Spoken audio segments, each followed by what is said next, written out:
Cindy DiTiberio is a writer, editor, and New York Times best-selling collaborator who has worked in publishing for over 20 years.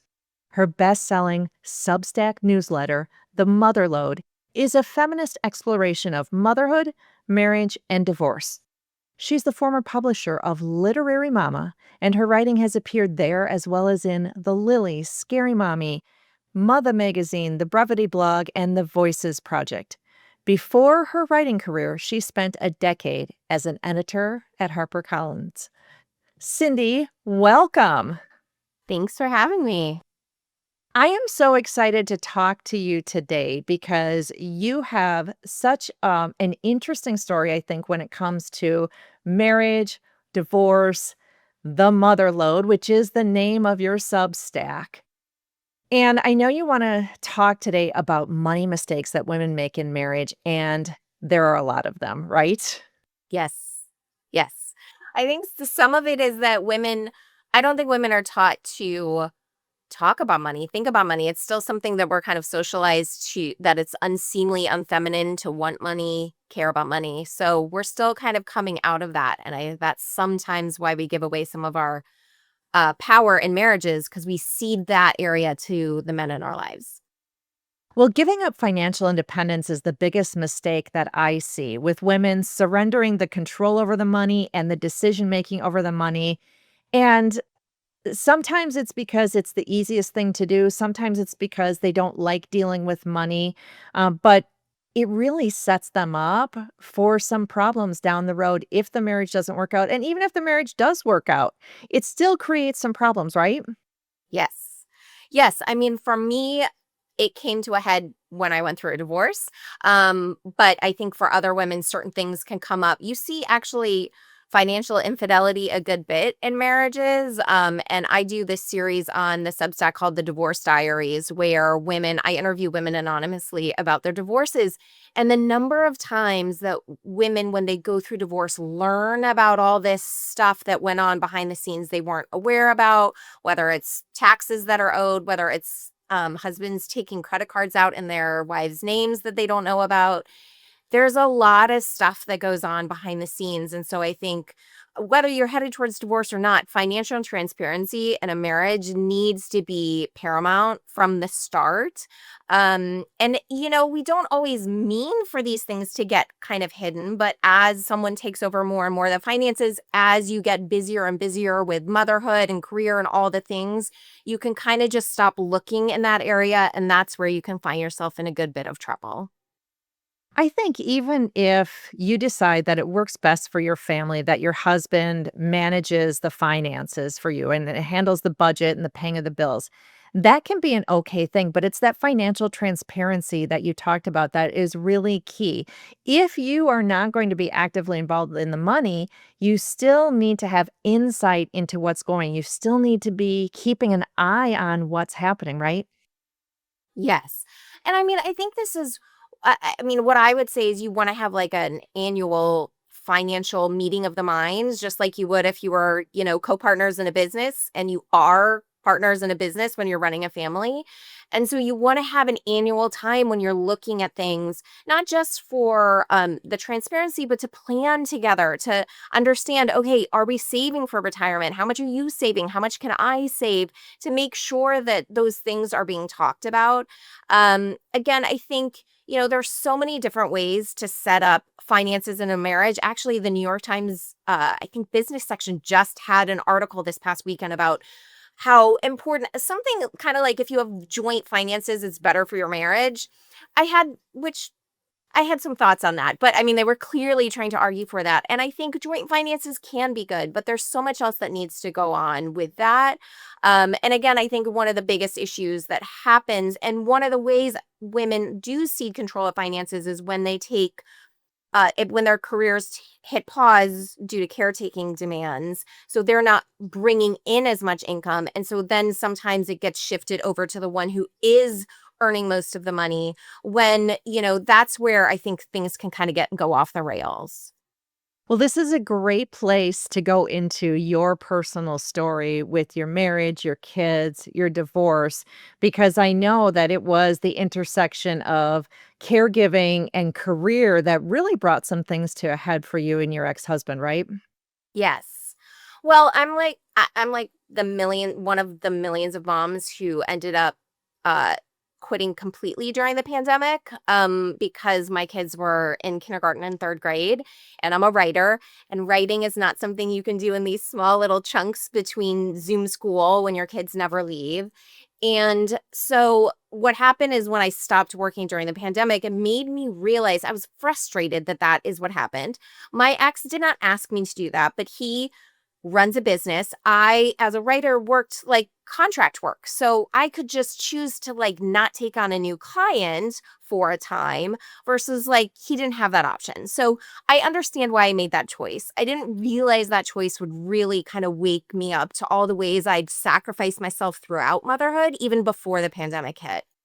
And I kind of had a feminist awakening. I think a lot of people had awakenings during the pandemic, but I was really frustrated that I had essentially carved out a way to mother in a way that didn't really serve me, even though it served my family, in that I shifted to part-time work. So I still had a career, but I was also the primary parent.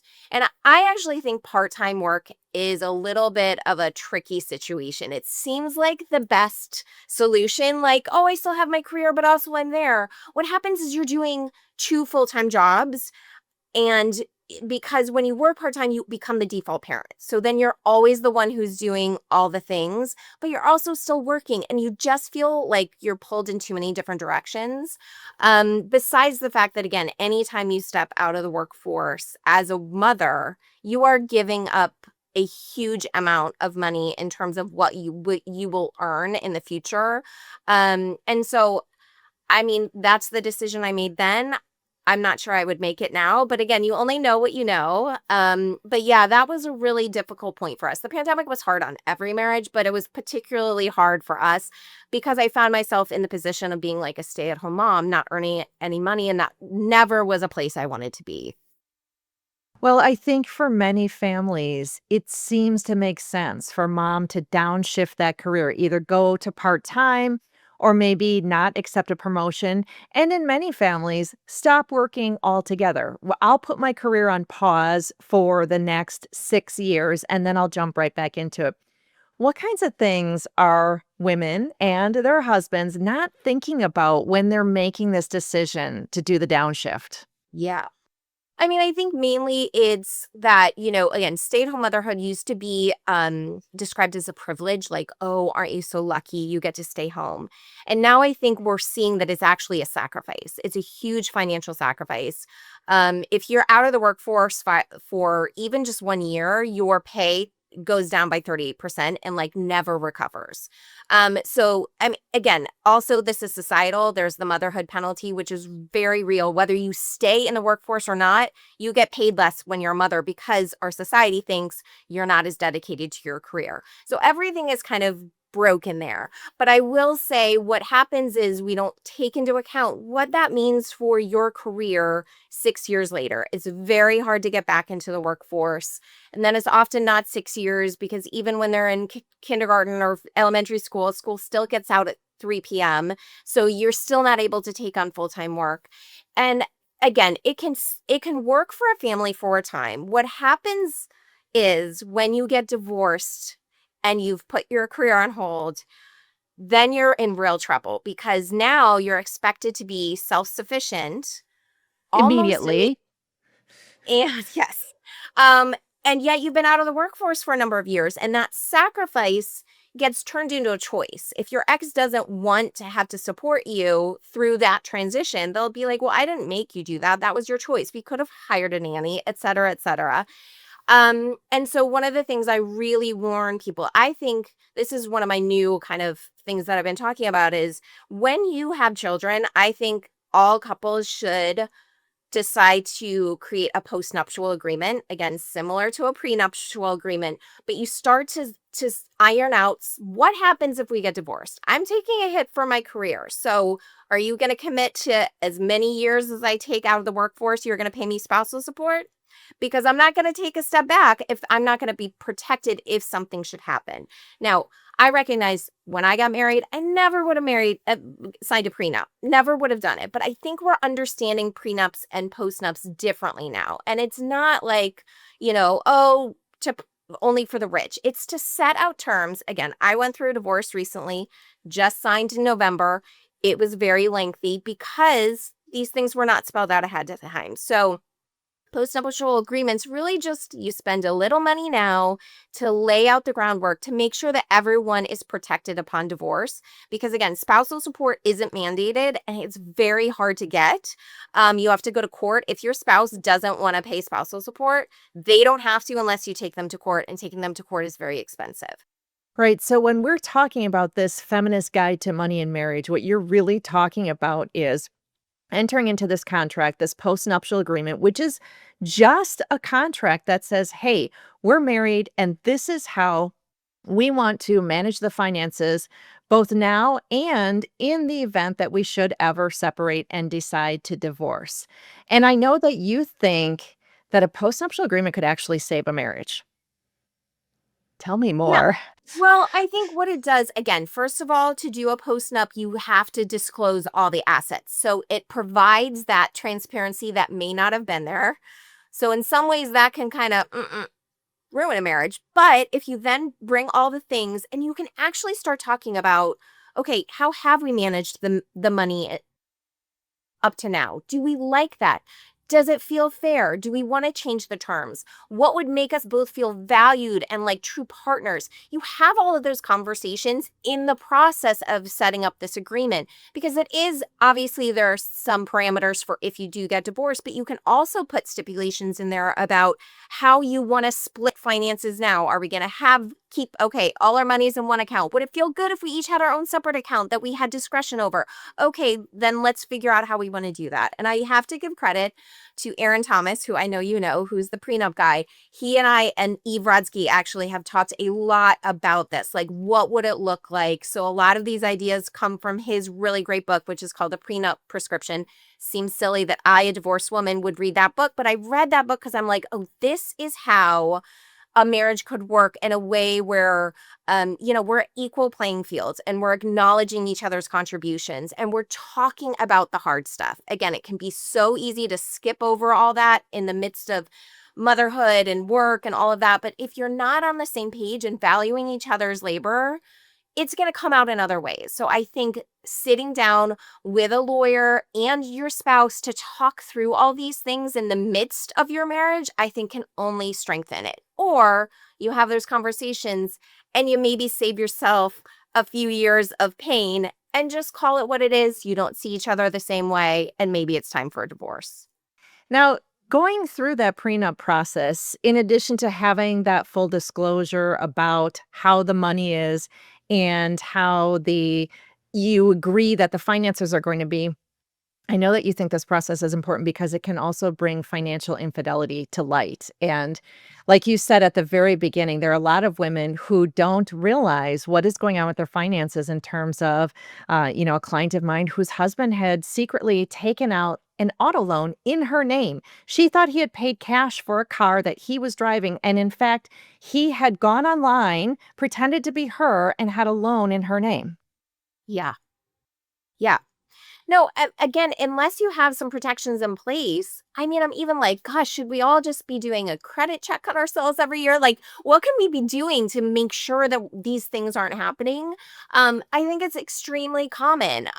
Just even if you watch The Real Housewives of New York City, there was a storyline of her husband had sold their Bitcoin and she didn't know. And when she found out, she was like devastated because it felt like something that they should have made that decision together and he had made it unilaterally. That's the kind of stuff now that can really destroy trust in a marriage. And so the more you can be transparent about investments, taxes, again, I get it. I am going to claim right here, I did not want anything to do with money. I was so glad that I didn't have to look at it. I think that comes probably from some unaddressed scarcity mindset from my childhood. And so I was like, great, I don't have to even think about it. I gave that to him. I want to acknowledge it's not like he took it from me. I did not want it. And it wasn't until years later that I was like, Cindy, that was a huge mistake that you did not. I understand. I have compassion for myself. Again, you only know what you know when you know. Ooh, that's why I advocate for women. Don't turn a blind eye. Don't cede all decision making to your spouse, even though I get that it feels good if money stresses you out, if it makes you feel afraid. Lean into that fear, try and understand where it comes from, and then be like, I want to be involved in my financial life. This is my financial life. Don't give that power away to someone else. And now, I'm living on my own and I'm doing taxes on my own for the first time and I'm doing all this stuff. And I'm like, I can't believe I wasn't involved for so long. I like being involved. Obviously, I have to be because it's just me. But there's something really empowering about being like, I can figure this out. This doesn't have to be scary. But it takes a lot to get there. I get it. As women, we are conditioned to be like, ooh, money. I don't, and we shy away from it. And so I don't want that for women. So if you're a wife right now who is not involved in your finances, does not have access to your credit card statements, stop. Figure out when you can have a conversation with your husband saying, I just like to get back involved in this because I think it's really disempowering for me to not have this information. I love that. Now, how can women protect their earning power when they are facing those demands of motherhood? Yeah. I mean, what all financial advisors I've talked to say is don't leave the workforce. Just don't do it. Obviously, it's a very personal choice. And I understand the desire to want to be there with your children. I made that choice. I decided to just squeeze my work into like whatever hours I could find some childcare. I did not work full time until I got divorced. I was always part-time. So I have compassion because sometimes we want the best of both worlds, and our society still sets us up as like, why did you have these kids if you're not going to take care of them, right? So we have a lot of conditioning in our brains that says, if I were a good mom, I would not prioritize my career over my children. However, I think we're now seeing having children is actually just a small segment of our lives. When you have young children, it feels like forever. But my children are now 11 and 13. And especially with that 13-year-old, I am like, wow, she is on her way out. I've got like 5 more years with her. And then like she lives her life. And I will be, in 5 years, I'll be 50. I still have a lot of my life. So when you sacrifice your career for motherhood, but motherhood is just kind of like a chapter, what happens when they're gone and then you have no idea what to do with yourself? So obviously, not everyone finds a career that they love. I loved my career and I was able to obviously stay a part of it, tangentially. And I feel like now I'm just stepping into, the authority that you can have when you're really able to dedicate your life to it. So I would say if you're going to take a step back, make sure there are some financial protections for you in a contract like a postnup so that if you get a divorce, you are not all of a sudden expected to pay your rent and all your bills on what? On what career earnings? You gave that, up. So that's just if you can make that choice, just think about putting something in a contract to protect you should you get divorced. And then you have some runway or a long runway, because again, what your husband is earning, depending on the length of your marriage, was their earnings are partly yours if you took a step back to support their career.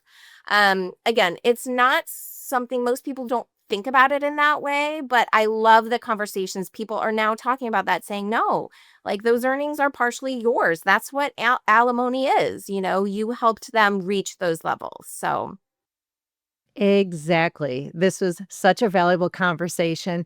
Cindy, I want to talk again about your very fabulous Substack, The Motherlode. Tell us what kind of content you have there. We, of course, are going to link to it in the show notes, etc. But I want people to understand what you got going on your Substack. yeah, I mean, again, it talks about motherhood, marriage, and divorce through a feminist lens. So I have series on there like The Math of Motherhood. So this if you're interested in this conversation, go check that out first, because I have a whole post on the motherhood penalty. I have a whole post on the unpaid labor in the home and how valuable it is. I even have a post on the unpaid labor of pregnancy, which we do not talk about how much time and, the tax on our body. And we're just expected to carry that as if it doesn't cost us something. So I'm trying to name some of those things, like the ways women are exploited in some ways in our society, to just put a name on it. I also, again, I started writing it mainly about motherhood, trying to wrestle with how I'd lost myself in motherhood, how I'd found myself in this very traditional marriage, even though I considered myself a feminist. And then I started wrestling with what marriage meant. And so I had posts on like marriage is never 50-50. I have a post on wifedom and like just what the role of a wife has traditionally been. And it's just been supporting the husband in all these different ways. And so how it's sometimes hard to be a wife. I have a post called Why I Wish I Had a Wife. Because again, a wife is a very nice thing to have when you can just go off to work every day and come back home and those children are tended and the house is clean and there's dinner on the table. Who wouldn't want that? So I write about that. And then again, I've talked about what my divorce has been like. And I do have this series. It's for paying subscribers just because of the sensitive nature. But so many women have graciously shared their stories of divorce. And I do it anonymously so that they can talk about, this is how much I receive in child support. Do you get spousal support? How much did you spend on your divorce? They open up about the financial part of it because it's a huge endeavor. And then they also share like what I wish I knew or regrets about the divorce. And I don't see a lot of people sharing those stories. Again, we don't openly because of the nature of sometimes you're legally not allowed to. You don't want your ex to be frustrated about you spilling all the tea. So it's both behind a paywall and anonymous so that women can be really open. Because I think the more stories we have of divorce, the better. You just want to know how others walk through it so you don't feel as alone. And that's what I'm hoping the Motherlode is for people. I love that. Thank you so much for sharing there and for sharing here today. It was wonderful having you. It was so great to be here. Thanks so much.